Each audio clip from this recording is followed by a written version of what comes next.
shine shoes and rumbling steel. His life was made to roll on rails, and that suited Muley fine. His old pap never got so far as 20 miles from a sharecrop farm, while Muley he seen shooting stars from Denver up to Maine. He loved the gentle roll and sway, the sound of lonesome whistle made. He knew his calling from the day that he first saw a train. Muley was a railroad man from Portland to Miami sand. He knew that in this great big land there's nothing like a train. He'd tell the children stories how the rails were laid by hand, and they knew his name from coast to coast. Muley was a railroad man.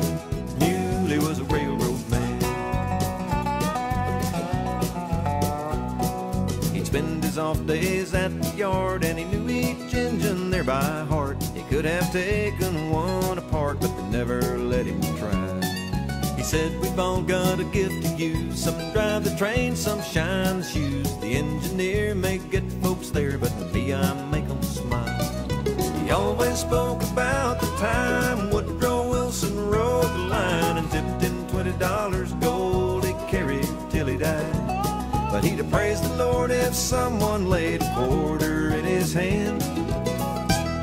God put him here to ride the trains. Muley was a railroad man. Muley was a railroad man.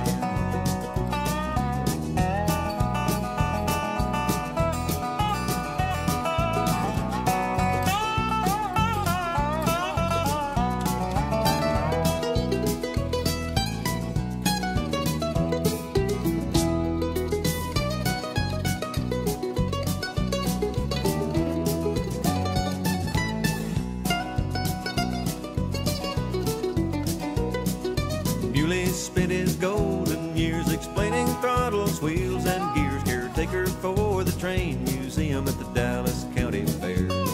He'd tell you how the whistles blew, the engines roared, and the cinders flew. When he got to heaven, he just knew they'd still be running there. He lived to be 104, died in Fort Smith, Arkansas. Laid to rest in his porter's cap, a double eagle for his fare.